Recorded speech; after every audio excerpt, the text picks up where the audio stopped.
this is another part of game collecting. Today I'm going to be talking about Game Boy systems. Now, the last part I talked about amiibos, my opinions on that, and what I think of them. Sorry for bumping the camera, that's becoming a tradition. And this part, like I said, I'm going to talk about Game Boy systems. Now, I'm going to slowly take out all the systems I have when it comes to the Game Boy line. And I actually have quite a lot. I think they only want two. I'm only missing two. Yeah, I'm only missing two, and that would be the Game Boy Light and the original Game Boy. Yeah, I don't have one of those, but I do have these ones right here, and yeah, that's almost the entire Game Boy line. But before this, which is the Game Boy Pocket, is the original Game Boy. Then came the Game Boy Light, which I don't have, like I said. Then the Game Boy Color. After that was this version of the Game Boy Advanced. And then the Game Boy Advanced SP, which is still my favorite handheld system to this day. But, yeah, this is really the order that I have them in right here. And that's five different Game Boy systems, even though this here is the number one you should get. This is like the superior. This plays all Game Boy games in color, and it's a really good system. The only problem with it doesn't have a headphone port. That is like the biggest thing you could mess up on. Not really, but it's just funny how they forgot that. Not even this version, which is version 1.0. This is the one with the odd backlight. I don't know if you can tell, but it's kind of bluish. Like, it doesn't have the same... Like, it's literally a light. It's not, you know, the same kind of screen. But then, you might be able to tell the difference with this one. See, it's a lot different. Good art. It's pretty much a brighter screen, but it's a better screen. But I guess I'll go on. I'll talk about my opinions from the first to last, and just kind of my story on how I got them, because that's something I might as well do. Give myself something else to talk about. So this here is the Game Boy Pocket. I believe it came out. I don't remember when it came out actually. Looks like 1989, possibly? Yeah, I don't know. But either way. I know the original Game Boy came out in 1989. I think this may have came out in 1990. But this is basically a slimmer version of the original Game Boy, which was like 2 times the size of this. Besides that, it really doesn't have anything different about it, except for it having a better screen. It's not much better, because it's still, you know, it's still like that black and white screen, except it doesn't have all that green in it, and it's just a little bit better when it works with light. So, yeah, that's pretty much the only advancement in this. And, well, I actually got this for $8, along with a few games and, like, this thing, at a Goodwill. And, yeah, that's how I got this. It's really just... It was a good find, to be honest. Lens flares. Ooh. I don't know if you can even see that. But yeah, it was a really good find, and I got it for very cheap. You know, I had to pay my dad back. That's kind of a recurring theme, paying someone back. But, you know, it was a really good find, and I was very happy with it until I got the next system. But that's not the Game Boy Color. This was not the next system I got. But I might as well talk about this and how I got this. So the Game Boy Color, again, I don't really know the release date of this, so I can't help you all on that.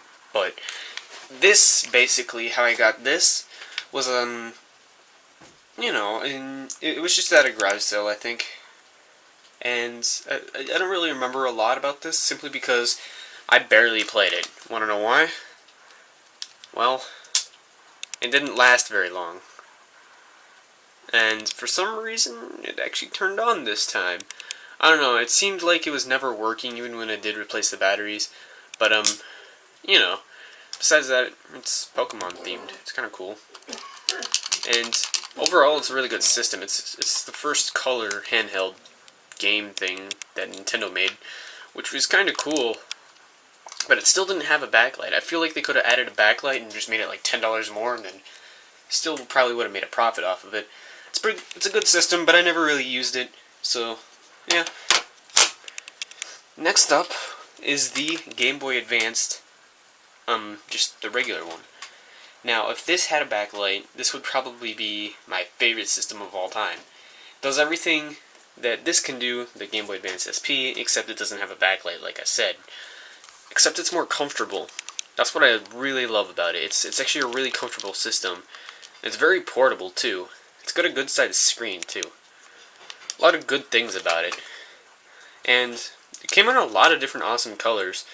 I did play this a little bit more than the Game Boy Color, but I haven't really played it too much. I think I've played it about 10 hours in total. But, you know, not a lot. Mostly because I already had this. Like, I already had this, but the only reason why I played this was because I liked it more. I liked the design a lot more, that's for sure. And the L&R triggers feel really nice.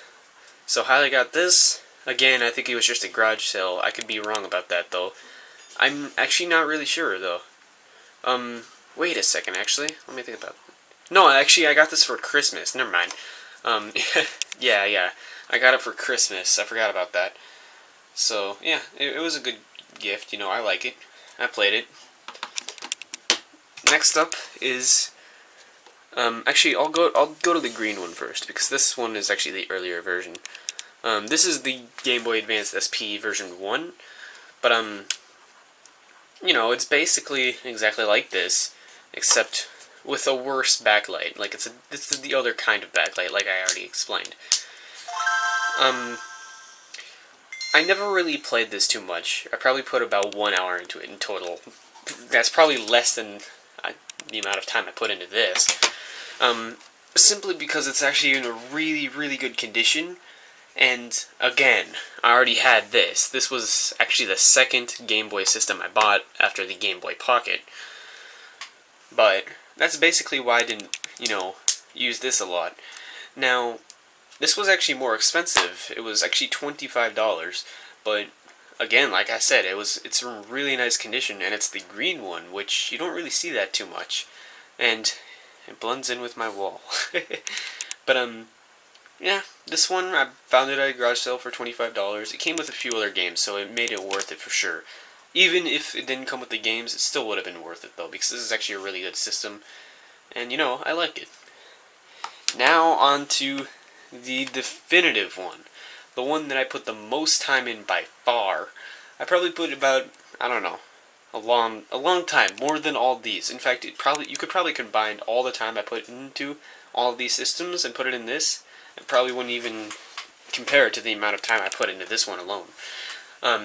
Mostly because, like I said, it has a better backlight, and I got it. Speaking of which, I got it from Goodwill. And you won't believe this. I bought it for $1. This is like the best video game find I think I've ever found. I've found? That's so weird. Either way, though, it was a very, very awesome experience finding this, because I was like really hyped up. Now, the reason why it was only $1, it didn't have a charger. They could not turn this thing on. It was out of juice, you know, and it's just kind of funny though, because it was all out of juice and stuff, and they were just like, just throw $1 on it, because it doesn't work. So I ended up buying a charger. It came from China. So I had this thing, it had a game in it. It had like Sims or something in there. It's a game I never play. But it was sitting there, and it's just like, that system is right there. But I gotta wait for the charger. Sorry for the jump cut right there, but yeah, so I had to wait a while on this, and it took me about, I think it took 20 days to actually get here because it was coming from China, which I was really upset about. I should have got a different one, but it doesn't matter. I'm still using that same charger, so, you know, it's a really good system. If you want to play Game Boy games without, emulating them, then this is the system to get, because like I said, it runs them in color, which is super duper awesome. I love that. And yeah, that's my entire Game Boy collection, and I hope you guys enjoyed the video. The next part I will be talking about something else, and yeah, anyway though, thank you all so much for watching. See you guys in the next one. Peace.